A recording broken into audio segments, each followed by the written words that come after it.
So without further ado, I'm going to introduce Chairman Lopez of the Amah Mutsun Tribal Band. Well, I'll have you do because I'm blind. Oh, yeah. That's why I jumped down. I'm blind.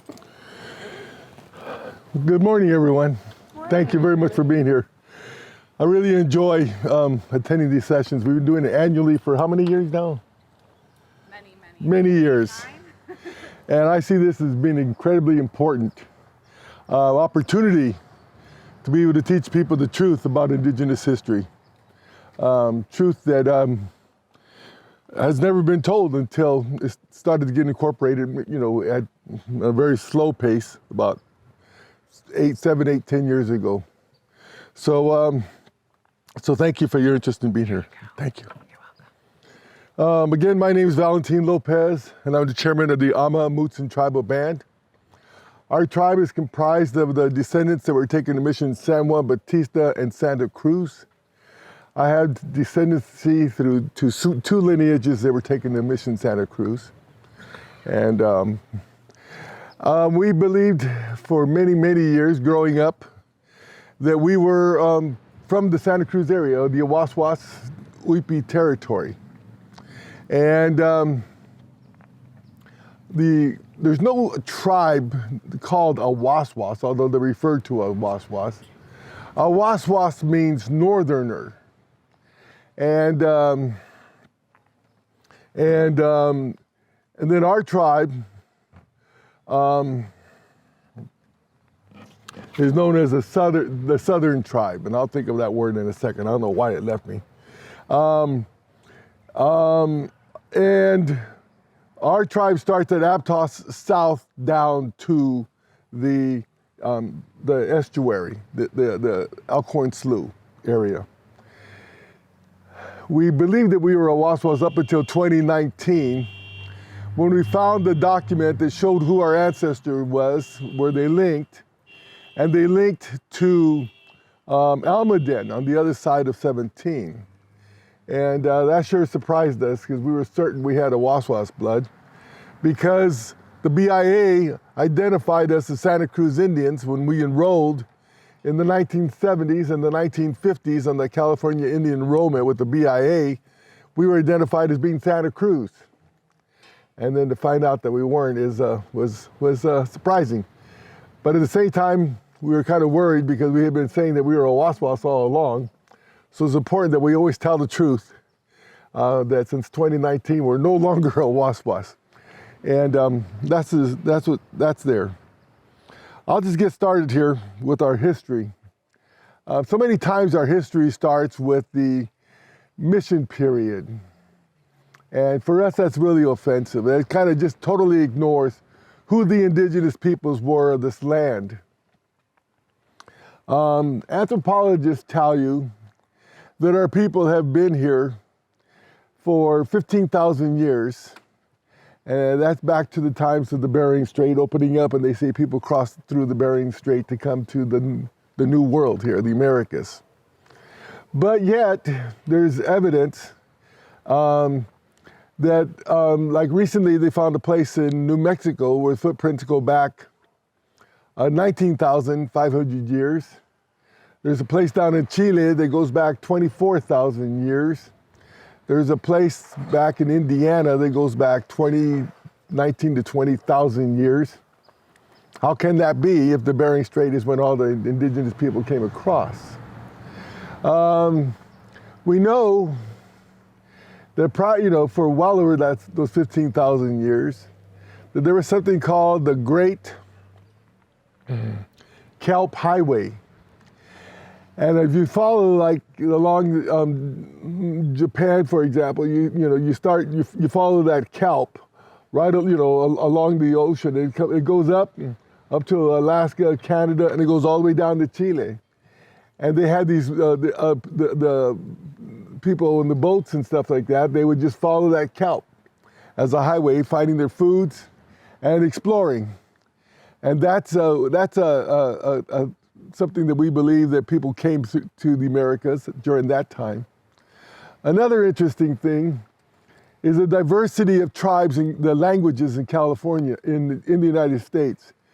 In the United States, there's over 400 different languages spoken. And those languages are not similar. They're very distinct. They're as distinct as Chinese is from Russian is from Italian. They're that distinct, those 400 different languages. And of those 400, 100 were in California. California was the second most biodiverse area in the world for language. In California, at first contact, there were 400 tribes in California, major tribes that were identified. I want to stick with that language for a second.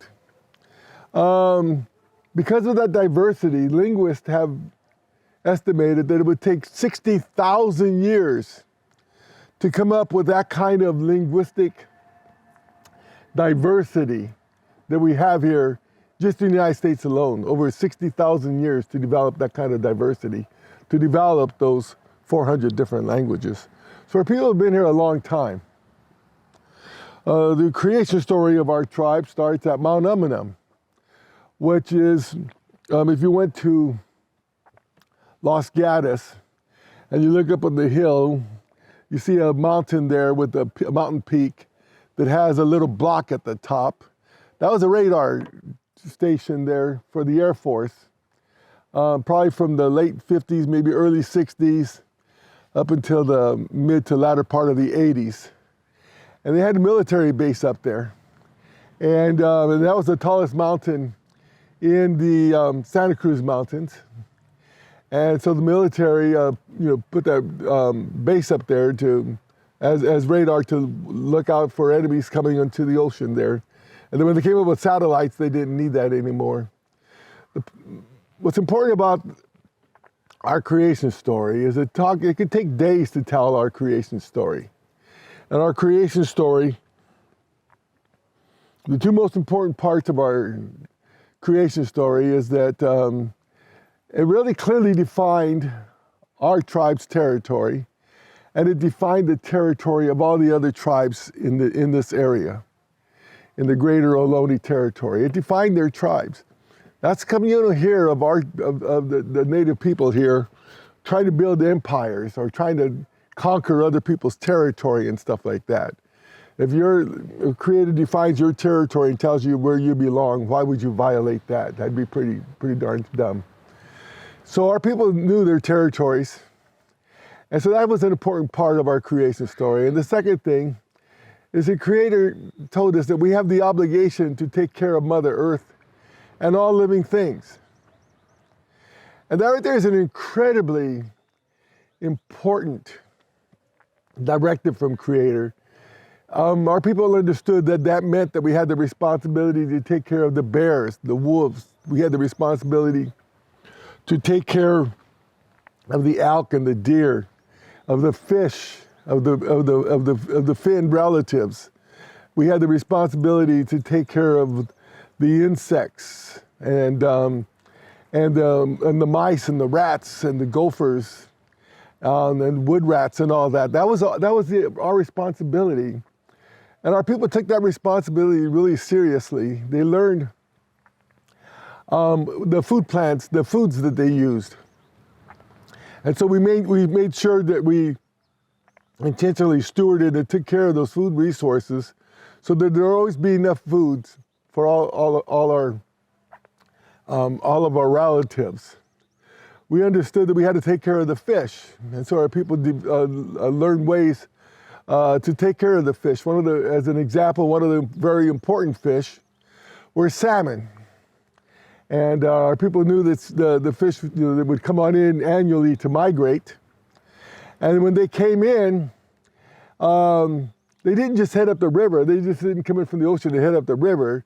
They had to transition from salt water to fresh water. And where they were transitioning, our people learned and observed that it was important that they had food resources when they came in. And so we started taking care of the spawning beds of the sardines, the anchovies, the smelt, the herring, the small fish. And so whenever the salmon come in, there'd be a rich supply of fish and food resources for them. So they'd have plenty to eat so they can get the energy and get the body weight on. and get the strength to make that migration up the rivers to go back hundreds and hundreds of miles. That was all intentional, the way our people took care of those resources there.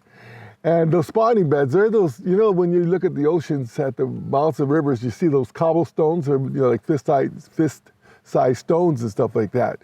That's where they spawn. And so our people took care of those and made sure that there was, again, a rich supply of food for them. And then once the salmon started spawning up the river, they just didn't start capturing them and netting them for foods. They would always let that first run of salmon go through and head up the river, because they recognized the fish that led the way. Those were the strongest, the most determined, and the ones that were the leaders. And so they those are the ones that were important to produce the future generations, to keep that species of salmon strong, for the next generations and the many generations after that. And so we would not start fishing for the salmon until after 7-10 days or so. Then we would start fishing. We made sure that first run of salmon it headed up the hill to pass on that strong genetics that they possessed. Our ancestors, they studied about how to take care of the plants, and they saw that every plant was a gift from Creator. And every plant had an obligation to take care of a community. And that community included the fungi.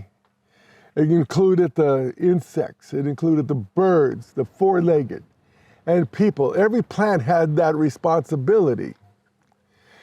And so whenever we would see a plant, we didn't say, well, look at this plant here has a beautiful flower. Wouldn't it look nicer up on that hill? We would take it to that, let's take it to that hill and plant it up there. Our ancestors didn't do that. We knew that plant chose to be there, and we know that Creator put that plant there. And so we honored and respected that location of that plant. And what we would do is we would work with that plant to develop a bigger patch, and a bigger patch the following year, and a bigger patch the following year.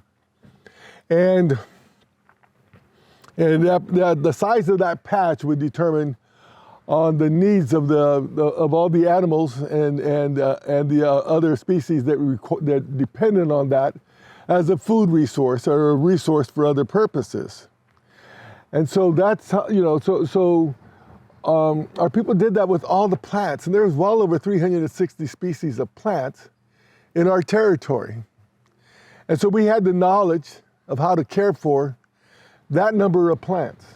And those plants represented our foods, our medicines, our materials for basketry, our materials for netting, traps, our materials for housing, for clothing, for women's care, for babies' care, for dyes, for medicines for ceremony, and on and on. Our ancestors really studied those plants. Our ancestors also recognized that fire was a gift given to us by Creator. It wasn't something that, today people see fire in the mountains and stuff like that, and it's scary. And it really is scary because of all the housing of the people that are there now. But our ancestors saw fire as a gift from Creator. And that gift right there had a lot of purposes. It kept our people warm when it was dark. It gave our people light. It gave us warmth when it was cold. It gave us light when it was dark. It allowed us to cook our foods. And it was important for prayer and ceremony. Fire was recognized as being sacred. And given to us by Creator, how could it not be sacred? But whenever we pray, I thought I saw a deer running by. It was a dog. My eyesight's going. We recognize, whenever we pray, we would hold it a shell, normally abalone shell, and a smudge stick and burn and pray into the fire, into the smoldering smudge stick. And the smoke from that fire would carry our prayers up to Creator. And when we have ceremony, we have a fire in the middle, and people get around the fire. And then our dancers, they dance around the fire, and they have the feathered capes on, and birds are messengers. And so when they dance around the fire and they go out and they collect the prayers from all the people that are attending the ceremonies, and they gather their prayers and bring them in and they give them up to that fire. And then that smoke from that fire carries all the prayers from those that are attending that ceremony up to Creator. But that smoke and this way of praying not only carries up the words that are said in that prayer, or that are the words that are offered in the prayers at that ceremony, it also carries up the messages that are in our hearts, in our minds, and in our bodies and our spirit of what our true needs are. It carries up the messages of our fears, our anxieties, our hope, our love. And it carries up the messages so the Creator can better understand what our true needs are and what our true prayers are for. And that's how we would pray with fire. But fire is also seen as a tool. And it was a very important tool for land stewardship and land management. The entire length of the Central Coast, from Monterey up to just north of Half Moon Bay, was maintained because of fire as a coastal prairie. When you look now, you see a lot of trees and shrubs and brush and stuff like that. That's not the way it was during the time of that our ancestors were here. They would burn frequently, about every 5, 7, 10 years, depending on the landscape, etc. They would burn with that frequency. And they would just burn patches. They just didn't light everything afire and let it go. They would burn in patches, large patches. And that kept them from having to develop huge fuel buildups. That whenever you have a huge buildup like what we're seeing today, when it comes through, it just sterilizes the ground and kills everything. And that destroys the topsoil, It kills all the organisms, and it just destroys that topsoil. And that's a really important point. When you burn with that kind of frequency that I talked about, every 5, 7 years, what you do is you get low intensity fires. They don't just turn into roaring blazes. They just creep along the ground with low intensity heat, not hot enough to start trees on fire. The pine, the Doug fir could at times would start on fire, and it would burn. But that low intensity fire was not hot enough to start trees on fire. And so it would just travel along the ground slowly and stuff like that, and it was easy to control. And then they would have areas where the fire would be contained and it would come to an end. It could be a river or another type of grassland or some other area where the fire would just stop. And we talk about that frequency, and a lot of people say, well, how do you know about that? We were questioned about this a lot. And so we actually did research here. And in Santa Cruz, you get a lightning fire about every 100 years. We went in and we studied, we went back 5,000, 7,000 years. And if you look at the tree rings on trees, whenever you have a large fire, like a forest fire or something like that, you get a large tree ring. But when you have the low intensity burns, you get just a little dot mark on the tree rings and stuff like that. And so you can actually, if you look at the ancient trees, you can go by and take a look at it and say, this is a low impact fire, this is a low impact fire, and here we have a major fire. And you can actually see that. And then we did a lot of other testing working with UC Berkeley, Stanford, UC Santa Cruz, and other institutions and stuff like that on studying our landscapes and such to see what the frequency of fire is, to see how our ancestors stewarded the plants, etc. Another part, I want to say one more part about the plants that I failed to mention, And that is those early explorers that came by, Vizcaino, and I can't think about Balboa perhaps, I think there's a couple other names in history that came by in the 1500s. And they wrote down in their diaries or journals what the landscape looked like.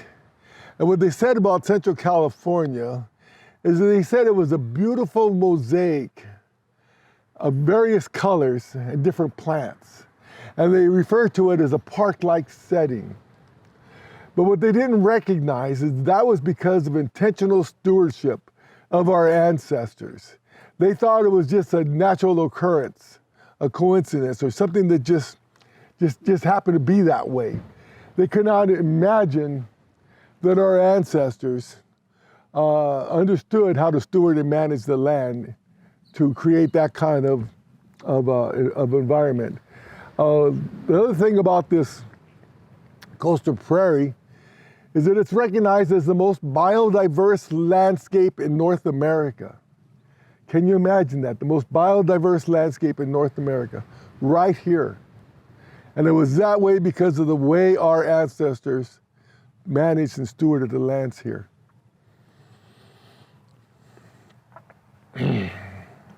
When I was in college, I took courses, anthropology, archaeology, psychology, all these things. And I understood what they meant, what the heck I was studying. But to be honest, I never knew what science meant, because I figured I was probably sick or I cut school that day or something when they explained science. Because and so my sophomore year of college, I go, I better learn what science means. So I get on my bike and I drive down to the library, and they had this room where they had dictionaries laid out. This is the old days, guys, before the internet stuff. They had the dictionaries all laid out, various dictionaries from around the world, and I went to many of them, just looking at the word science. How simple is that? But in the end, when I left that night to get back on my bike to drive home, I felt I knew what science meant. Science simply means the study of knowledge. And so when I look back at our ancestors, the way they studied fire, the way they studied the plants, the way they studied the uses of plants, and to be able to learn to use them for medicines, for foods, etc., I recognize that our ancestors were all scientists. And I tell our youth today that we descend from many hundreds, perhaps thousands generations of scientists. That's who we descend from. That's what our ancestors did. Another important thing here is when I was a little kid, up until the 6th grade, we lived in town and the library was about a block away from our house. I'd go down there and I'd look at the books. And I was looking for California Indians, because in school you study about aqueducts, you study about the pyramids, you study about these people, they develop a calendar system. These people, they developed a writing system and stuff like that. I said, what did our people do? What did our people do? I was certain that our people contributed something. What was it? But yet when I go to the library, there was nothing there. There was nothing there about California Indians. And I'd see books about the missions, and I'd read the missions, and it talked about them being peaceful, loving places, how people came to the missions voluntarily, how they came to learn agriculture. Our people knew how to take care of the lands and take care of over 300 plants for their food purpose, for different purposes and stuff like that. They didn't need to learn agriculture. That they came to find God. Our people had strong relationships with Creator. They learned from the very beginning, from their babies, about having a very personal relationship with Creator, and how to honor that, and our responsibilities to fulfill our obligation to Creator. They learned that from day one of their lives. That's what was taught into them. But they say that we went to the missions to learn how to learn about God. I knew none of that stuff was true. And they talk about it being loving, peaceful places. I often wonder if that was true. How come my grandparents don't ever talk about that or don't ever say that? They didn't talk about the missions growing up. And I'll get to that in a little bit. but you know, but I always said, well, it was a loving place. That'd be it. But there was periods of time where I say, I guess our ancestors were just dumb. Our ancestors didn't have any knowledge. Our ancestors didn't make any contribution to the world. They just existed and then they died. Maybe they deserved to die because there was nothing there. I'm going to just fill in that gap before I go on. But I've learned since then, and then all the research that we've been doing, and talking to the elders and learning from other tribes, that what our people did, and our people isn't just Amah Mutsun, but our people are California Indians and Native people from around the world. What we learned is how to take care of Mother Earth so that it is sustainable, so that it can last. We have a cultural site north of Santa Cruz. I'm not going to say where. People go in there and start looting and stuff. Not you guys, I'm sure. But we don't want, but it happens. But there's a cultural site that's 7,500 years old that was continuously occupied. The Roman Empire lasted 2,000 years. Here we have a site that's 7,500 years. And we have other sites that's 13,000, very near here, 13,200 years. We have another site that's a little further south towards Gilroy that's 10,200 years. Continuously occupied. Continuously occupied. Is Santa Cruz going to be here in 13,000 years? Are we going to have a Santa Cruz 13,000 years from now? It's hard to imagine. It's darn hard to imagine. But our people knew how to take care of that. I'll say a little bit more about that. I was going to jump on to the next period. But another important part that our ancestors learned was how to harvest. When I talk about that site that's 7,500 years old, that's a shell mound. That shell mound is mostly mussel shell. And when you look at the mussel shells, going back 7,500 years old, they're all the same size. Isn't that incredible? They're all the same size. They knew the bigger ones were important for future generations. And the younger ones, they always allowed them to reach maturity. Now when they collect shellfish and stuff like that, they come in there with nets and just take everything. They come in with scrapers and just take everything. How is that sustainable? How is that going to be sustainable? It's not. Whenever we take care of the harvested plants, for example, before we would go in there, and let's talk about seeds. Whenever we would go and take seeds, we'd always give the plant a shake first, let a lot of seed drop. And that seed is for the animals, for the wildlife, the birds, but it's also for future generations of that plant. Then we would take. But now then, when the day they harvest now is they just want to take every possible seed to maximize is used as a commodity and to make more money and stuff. And how is that sustainable? When I say that our plants, they have to take care of a full community. An orchard, if you have an orchard and you get a fungus in there, they go in there with the fungicide. You get insects, they go in there with insecticides. They find birds. If they find birds there, they put these charges or nets and stuff they got to keep the birds out.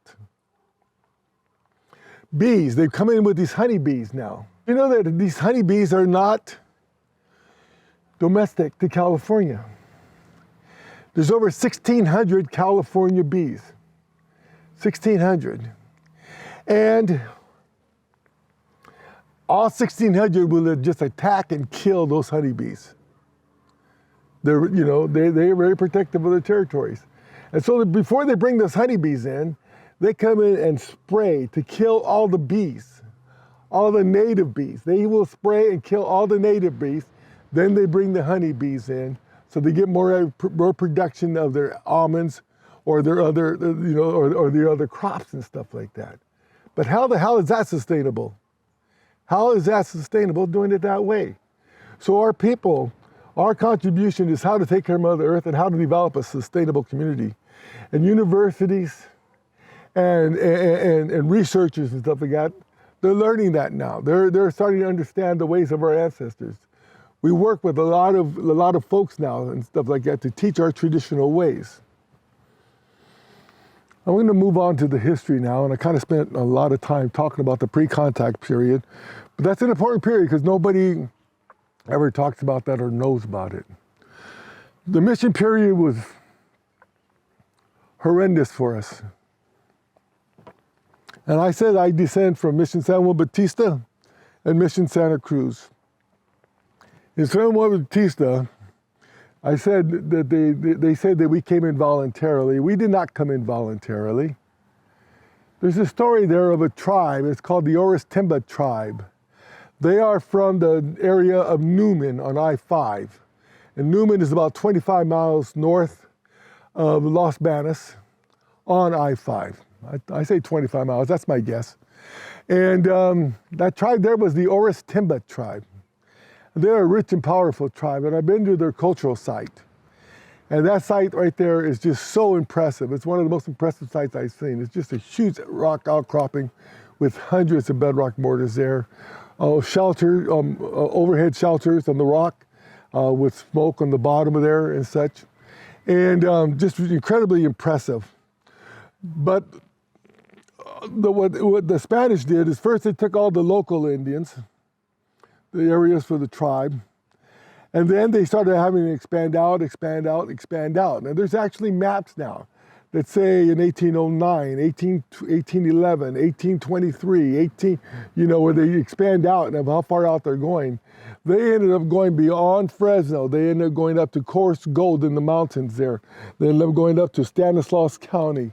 That's how far they went to collect the Indians to bring to the missions.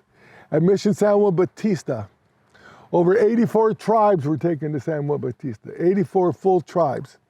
At Mission Santa Cruz, 26 or 28 different tribes were brought to Mission Santa Cruz. Back to that tribe now, Orostimba. They knew that they were going to go gather the Orostimba tribe to bring them to the missions. They were a very large tribe. They bring the soldiers in from the Monterey Presidio. They bring the soldiers in from the San Francisco Presidio. And then they take people from the missions. Some of them were Indians that had just assimilated and just became part of the colonizers. And then they go out to capture the Indians. And the way they would capture them is they would, first they scattered out for weeks, and then they made the plan. And they would attack in the very early hours when people were still asleep. And they would come in making a lot of noise, firing their guns, scaring the heck out of the Indians. And so when they attacked that village site, the Indians all scattered. And the soldiers targeted the women for capture. The women. They captured them.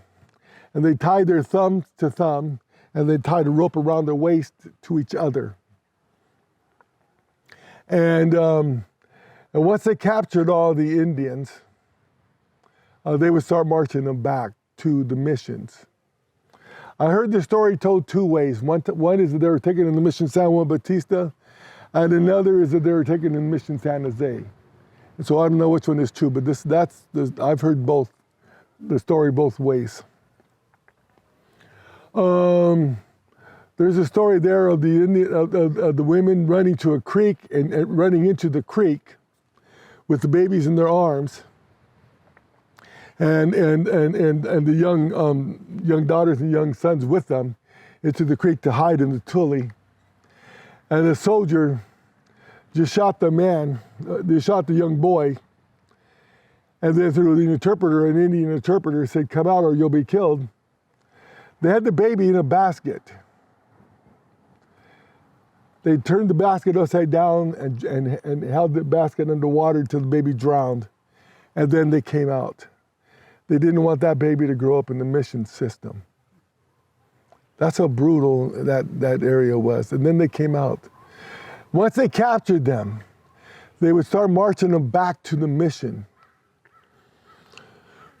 The tribe of Orostimba has a different history than many of the tribes that ended up going to the missions.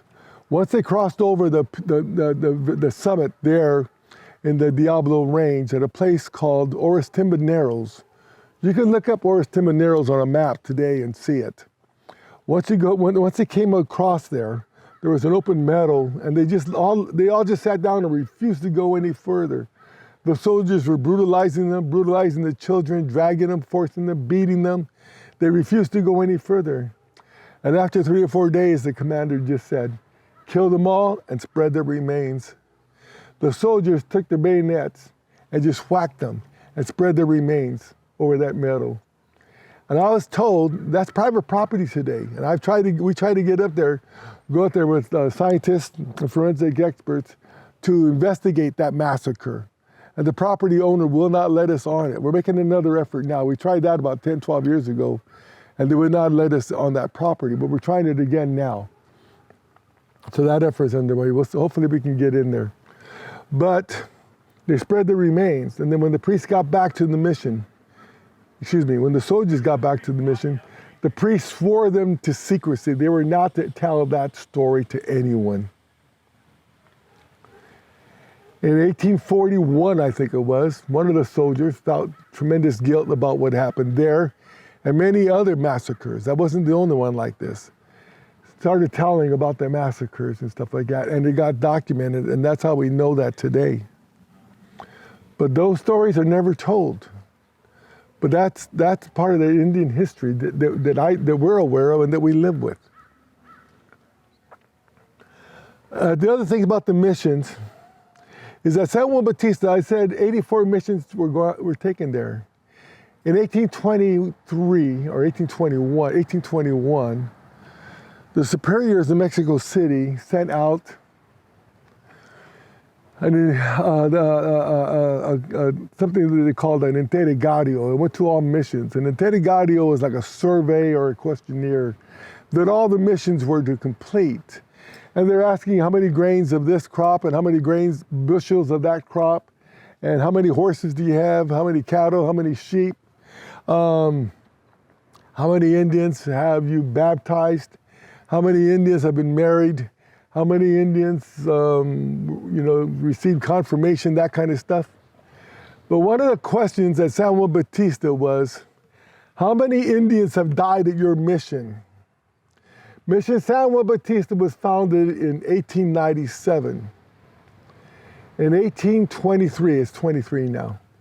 In 1823, because it was 26 years. In 1823, 26 years after that mission opened, the mission reported that 19,421 Indians died at Mission San Juan Bautista. That's how many Indians died at San Juan Bautista. 19,421. Can you imagine that? And when you got to the missions, they took away your Indian name.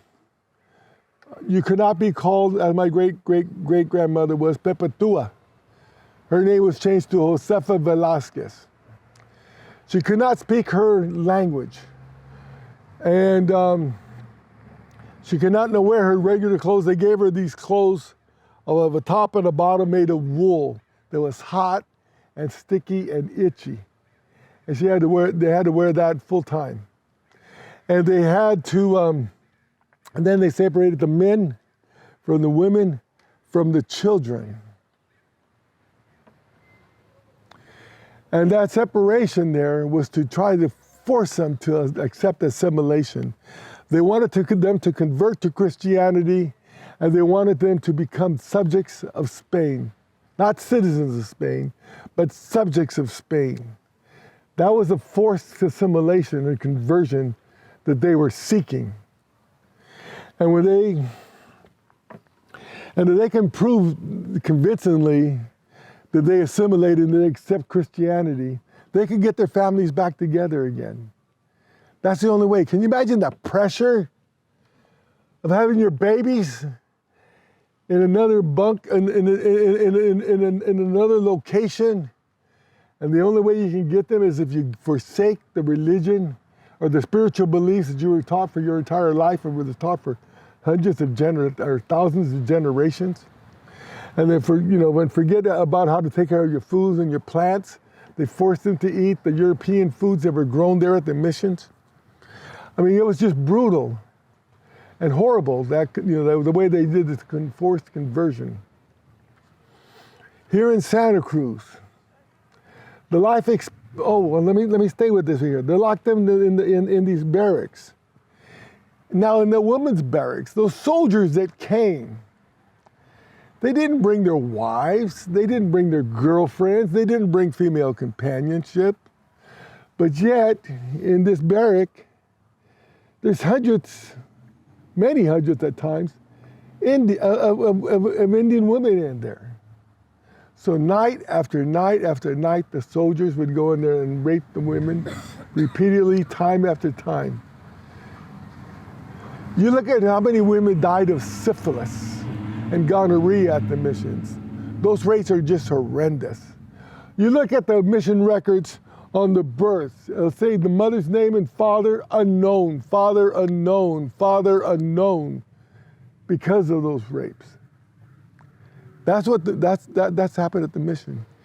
Here at Santa Cruz was the most brutal of all missions. San Juan Bautista was the largest mission. It wasn't unusual for them to have 1,200 Indians or more at any one time. 1,200 Indians at one time. Santa Cruz wasn't quite as big, but it was the most brutal. The priest there was an absolute masochist. He enjoyed doling out punishment and seeing the Indians being punished. He developed, they would give the Indians whippings for anything. And he decided to develop a whip by putting barbs, like barbed wire, like putting barbs on the whip. So whenever it hit the flesh, it would tear the flesh, knowing that right there would just give more pain and punishment to the Indians. And then he would make that whip out there in the area where all the other Indians were, and they saw them developing that. And then at the same time, they brought this tribe in. And they had a really strong leader. And the priest would tell them to do work, and the Indians would look at the leader, and the Indians, would give them the approval to do the work. They would do it. If the Indians said no, they would not do the work. And so the priest thought he was going to show that leader a lesson, and he raped his wife. This is documented. There's a book out, Martin Rizzo. It's called, thank you, it's called We Are Not Animals. If you want to learn about Mission Santa Cruz, that's the book to read. That's the book to read, We Are Not Animals. And again, thank you. So the Indians got together and they killed that mission. They killed Father Quintana. And after killing him, they crushed his testicles as a message to the sexual violence that he committed against the women.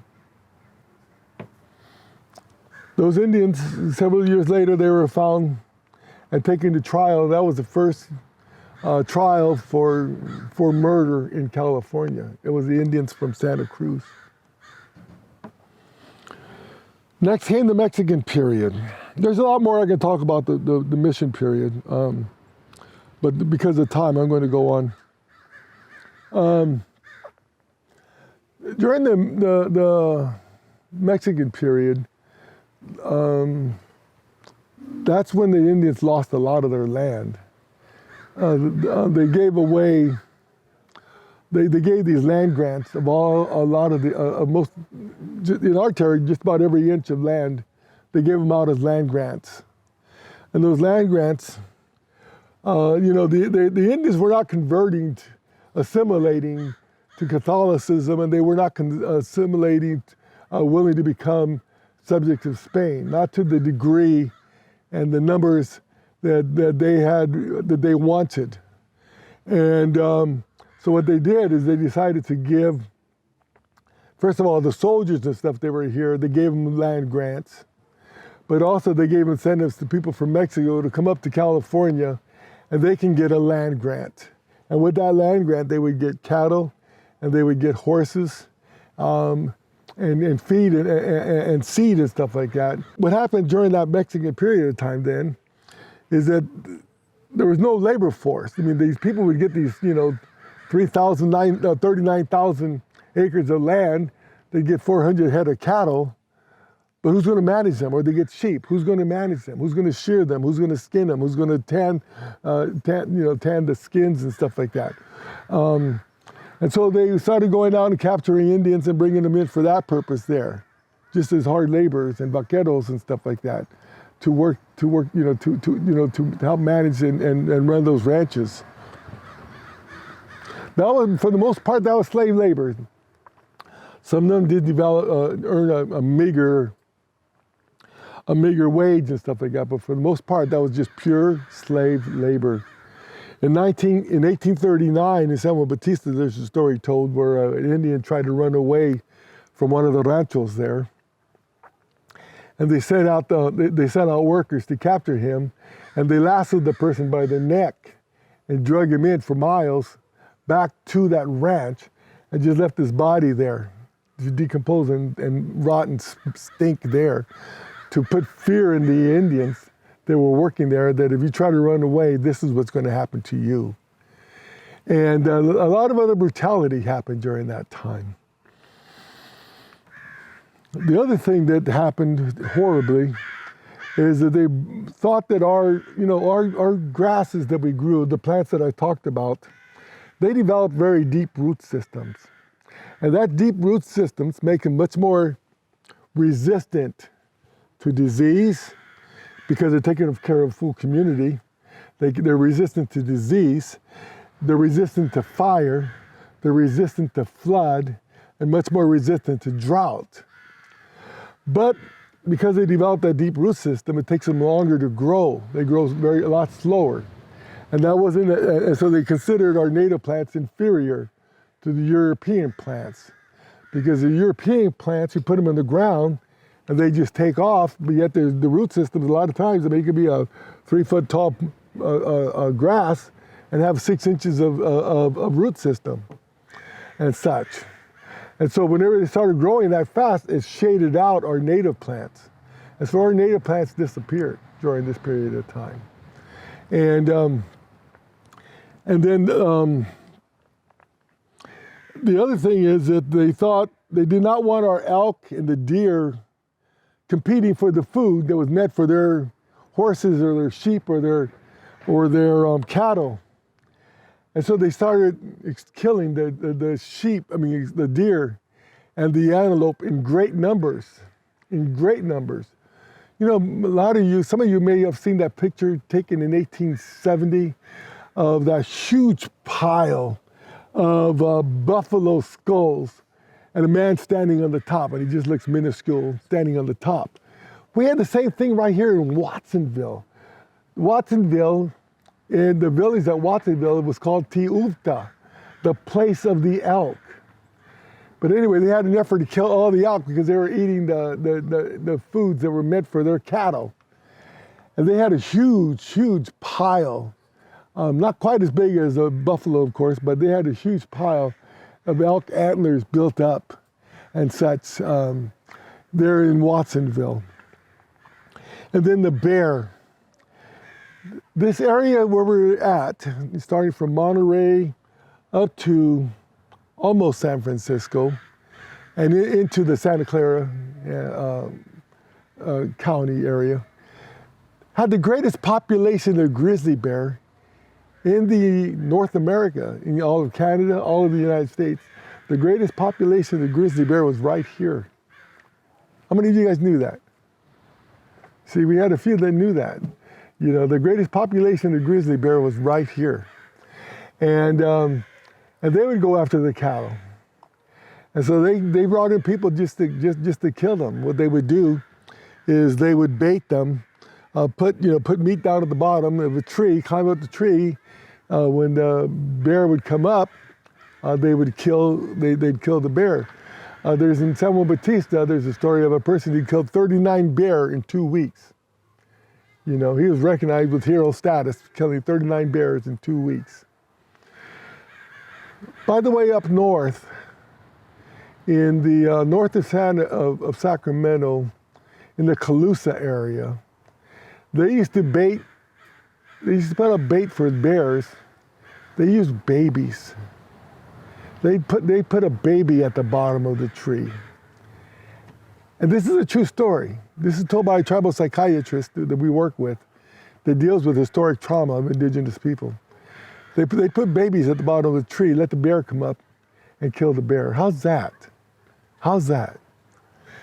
So the Mexican period was brutal on the lands, and there was a period of slavery, and of course rape and disease and all that goes with it. During the mission period, 40% of California Indians died during the mission period. 20% of California Indians died during the Mexican period. And the Mexican period only lasted about 25 years. It went from 1831, 1833 to 1848. And in those 25 years, 20% of the California Indian population perished. Then came the American period. And the American period, there's been a heck of a lot of brutality, but it just got worse under the American period. Under the American period, the very first, California became a state in 1848, and that was the year they discovered gold. And so we have all of these people coming from across the United States and around the world, hundreds of thousands of people coming to California, seeking fortunes of gold in the hills there. Well, the Indians there had strong relationships with the land, and they took care of their plants and their medicines, and they had the same creation story we did, to take care of Mother Earth and all living things. And so now they see these people coming in, just, with these water cannons, just blowing up mountains, dynamite, just doing incredible damage to the land, and with brutality, just killing them. And so the Indians started defending their lands to keep the whites out, and that was seen as a huge problem. And California became a state, as I said, and so to solve that problem, there was two approaches to solving that problem. There was a federal approach, and there was a state approach. The federal approach was to negotiate treaties.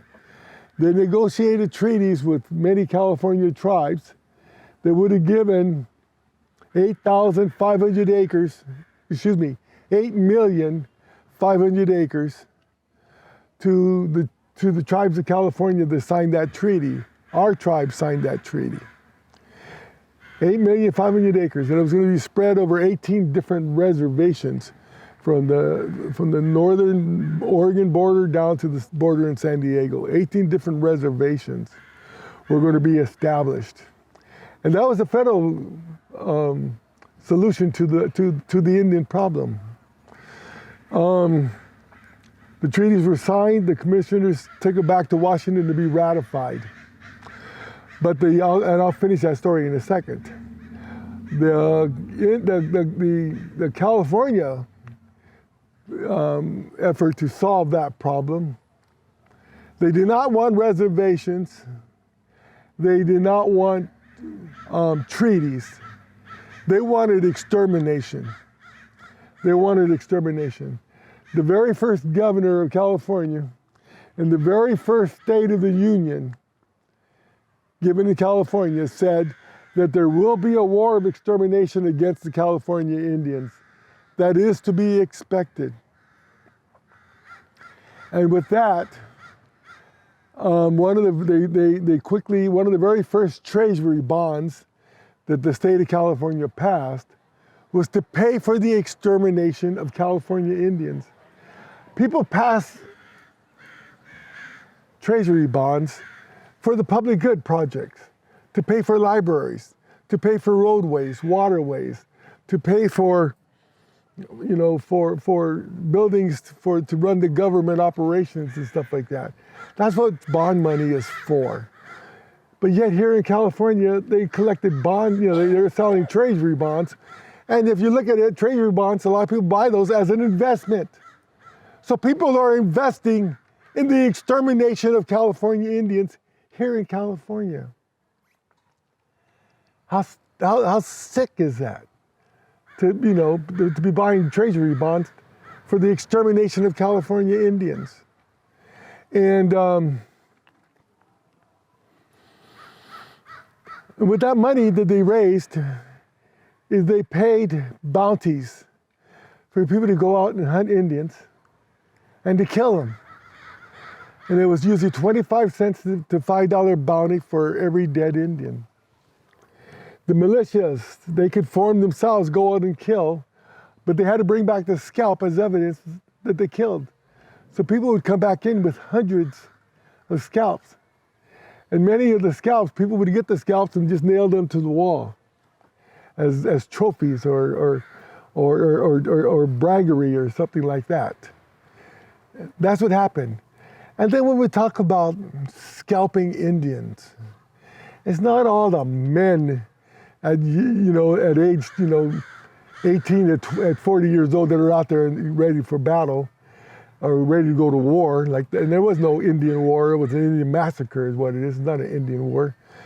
But they were paying bounty money for 6-month-old babies, 2-year-old babies, 10-year-old children, getting bounty money for that. 70, 80, 90-year-old elders, women, men, getting bounty money for that. People got famous on that. There's towns today that are named after bounty hunters. Bounty hunters made enough money to buy large tracts of land. They bought land that could turn into a town. And today those are towns named after the bounty hunters here in California. There was some people, there's this person called Fremont. He was a military commander. He came to California to run the most really notorious for running those for leading those massacres. In California, the largest one-day massacre of Indians in the entire United States is here in California. In one day, over 1,000 Indians, mostly women, elderly, and children, died in one day. And that was John C. Fremont, military commander. And Kit Carson was with him. And Kit Carson refers to that as the perfect butchery. That's the term they use, perfect butchery, for massacring hundreds of Indians in a single day. And what really gets us is that these people are seen as heroes, as pioneers, as bringing in the kind of spirit that we want to lead our state to glory and to success and to happiness. We have towns, mountains, schools, libraries, streets, all named after these butchers. And they sell it with honor and something to glorify and something for us to be proud of for California history. These are the things our tribe fights against. Our tribe fights against that in a big way. Under the American period, a couple of other things they did is after the shame of the massacres in the early 70s, maybe late 60s, they passed a law that allowed the legalized kidnapping of children. People can kidnap children. This is not kill the Indian, save the, how's that go? Kill the Indian, save the man. There you go. You get 2 points for thank you. Kill the Indian, save the man. That was during that period of time where they passed a law to legalize kidnapping of Indian children. What they would do, what was very common, is for them to kill the parents, get the children, and sell the children. Boys went for about $150. And those boys, the people that bought them, they bought them for a lifetime of hard slave labor. That's why they bought the Indians. $150. Girls sold for $300. They were in much more demand than the boys. Because those people that came to searching for gold, the soldiers that came to collect bounty money, And then a lot of other people that came to California, again, they didn't bring their wives, they didn't bring their girlfriends, they didn't bring female companion. And so now then without that, a little 6-year-old girl will do. It was a sex trade. That's what that was. Can you imagine that? Little girls being sold for $300 and passed around, making money off of them. That's the history of California. That's the history of California. And who tells that story? One last thing in California is they passed a law of indentured servitude. Indentured servitude, you know, now under that law, people would be, it would be harvest season, and the Indian would be walking down the road, and the Indians could not defend themselves in court. They had no voice in court whatsoever. And so the Indian would be walking down a street or a trail or something, and a rancher, it's harvest time, and needs somebody to pick the crops, and he'd say, hey, you trespassed my property. And then, you know, the Indian would say, no, I didn't. Yes, you did. And then at gunpoint, he'd take him before the justice of the peace, and the justice of the peace would sentence that guy to 6 months of indentured servitude to that farmer. And at the end of that 6 months, they'd go back to the justice of the peace, said he was lazy, he didn't do the work, he was he was disobedient. Give him a longer indentured servitude, a longer indentured servitude. There was indentured servitude, which is another word for slavery, of California Indians in the United States up until 1937. 1937, that's when that law was repealed, in 1937. That's our California history. Let me ask you, when you go through that mission period, and then you go through the Mexican period, and you go through the American period, how do parents teach their children to have love? How do parents teach their children to be happy? To know that they're good, to know that they're important, to know that they're going to accomplish good things in their life, to know what their identity is, to know that they have a responsibility to take care of Mother Earth and all living things, to establish a healthy relationship with their family, with people outside the tribe, outside the family, to establish a healthy relationship with Creator. How does that happen? And you pass that on for 3, 4, 5 generations. That's what historic trauma is. When you pass on, generations where there's no hope, no love, no happiness. That's the indigenous. That's all indigenous people around the world, but that happened in a very big way in our tribe. You know, we have tremendous rates of suicide. We're addressing it. We had tremendous rates of suicide, of addiction, to alcohol and drugs, of violence, of incarcerations, of rape, of molestation, of incarceration. Tremendous rates of that. In 1 week, one time we had a 53-year-old member, his eldest son had just gotten married. A week or 2 later, he hangs himself. You think it'd be a happy day of his life. His eldest son just got married and it was a good time. And I attended that wedding, and he hung himself. And then we had another cousin, a week and a half after that, tried to commit suicide with pills. And they took her to the hospital and they were able to save her. And I go and talk to her. I go, what happened? Why'd you do that? You know, I don't understand. And she says, when I saw cousin do that, I understood why he wanted. He just wanted the pain to stop. And that's what I wanted. I just wanted the pain to stop. And that's why she tried to commit suicide at age 58. And it's not the first time she tried to commit suicide. In 2009, You know, I'm a Native American advisor to the National Alliance on Mental Health, NAMI, mental illness. And and our members know that. So when our members have difficult times, the family members have difficult times, I get phone calls from our members asking, you know, please help, or, so-and-so is doing this and so-and-so is doing that, or what can I do? And in 1 week, I got 4 calls. We had a 67-year-old addicted to meth. And he was married, had kids, wife, you know. And his wife, at age 67, said, I've had it, I'm divorcing you unless you quit. And actually, it was the wife that called me and said, I'm divorcing. And he wanted to know if you can find a spiritual leader for him.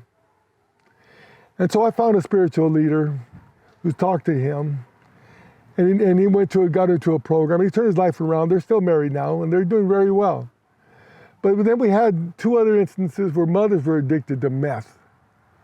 And they both had kids, and they were losing their kids to adoption.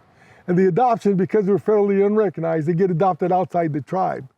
If you're federally recognized, they can't adopt it outside the tribe unless the tribe gives their approval. So we had no way of protecting these kids from leaving the tribe. But now we have 2, you know, and they're going to be looking at jail sentences too. 2 young mothers. And then we had another one who was 19 or 20 years old who had just committed murder for gang-related, drug-related. And he's going to prison for a very long time. And to get a call, and they say, can you help us? Is there anything we can do? You know, and I had to say, no, there isn't. It's too late. You know, but this all happened in 1 week. I got those 4 calls in 1 week. And so I would always go back to my room and close the door for privacy and confidentiality. And then after that 4th call, I sat down and hung up and I said, how in the heck are we ever going to be a successful tribe if this is all we're dealing with? How can that be? We got to find a different path. That week or a week after, I get a letter in the mail offering a grant for tribal wellness. They had $10,000 total, and they were looking at giving 4 $2,500 grants for tribal wellness. We applied for it, and they said, how much do you want? I put $10,000, you know? And they contacted us and said, you're the only one that applied for it. We're going to give you the $10,000. And so we started having wellness meetings. The first thing we worked on was restoring identity. Talked about our history, talked about our traditions, our foods, our spirituality, our culture, our knowledge of our plants. And we worked hard to restore identity and culture. But after we did that for 3 or 4 years, and that $10,000 ran out right away, once we said this is the most important thing we've ever done for our members, and so we kept it going. And then we started talking about situations of addiction, situations of suicide, of rape, of being put into the adoption. People who were adopted away from the tribe came back to the tribe, and you were attending our wellness meetings, and they tell their stories and stuff like that. And pretty soon, we'd have 100, 120 people attending our wellness meetings. That's an incredible number, but a lot of them were youth and that attended with their mothers and with their grandparents. And it's seldom now that I get a call about issues related to mental health. It's very seldom. And so at our wellness meetings, one thing that we talked about is that we ourselves are getting ourselves healthy. And we're teaching, well, let me just tell you about one of our wellness meetings. It's kind of interesting. We recognize that a lot of our young adults, they're choosing mates. They were just not good people. Somebody just get out of prison, they had a history of just drug abuse. and violence against their partner or their spouse. And you know, a lot of people would say, "Oh, he really loves me. He won't do that to me," or you know, he'll be different, or you know, give all these damn excuses. And then then you're getting a call from them from the hospital and such. And we said, you know, we started a wellness meeting on how to find a mate. How to find a mate. Doesn't that sound interesting? How to find a mate. And so what we talked about there, you know, it was funny because we invited a lot of our youth, and man, we had a lot of youth show up. How to find a mate. This is a really interesting topic, but we invited the elders to come in and talk too. And so the elders came in and said, "Don't do this and don't do that." You go, "Do you know what I did that was so stupid?" And or in this relationship, here's what happened to me. And oh my God, did we hear stories? And actually, we were going to do one wellness meeting on this. We ended up doing 3 wellness meetings on how to find a mate. But in the very end, you know, it came down to have a healthy relationship, take 2 healthy people. And if you have one person that's healthy and one person that's not, you'll never have a healthy relationship. You know, you'll always have trouble, dysfunction, violence, whatever. And so we started talking about those additional meetings. We're talking about how do you get yourself healthy? And then how do you recognize healthy qualities in other people? That's why we took 3 meetings for that. You know, how to recognize healthiness in other people and stuff like that. I'll wrap it up by saying that I didn't talk about our life through the 1900s, or I didn't talk about our land trust that we're doing a lot of work at and such like that. But if you were to go to our website, amahmutsun.org, or our land trust website, amahmutsunlandtrust.org, you'll see a lot of what we're doing. At our amahmutsunlandtrust.org, there's a place to sign up to volunteer. There's a place to sign up to get news or newsletters and stuff like that. You know, subscribe to those and join us if you can. Whenever we have volunteer day events and stuff like that, join us when you can, and you can learn a lot more about our tribe.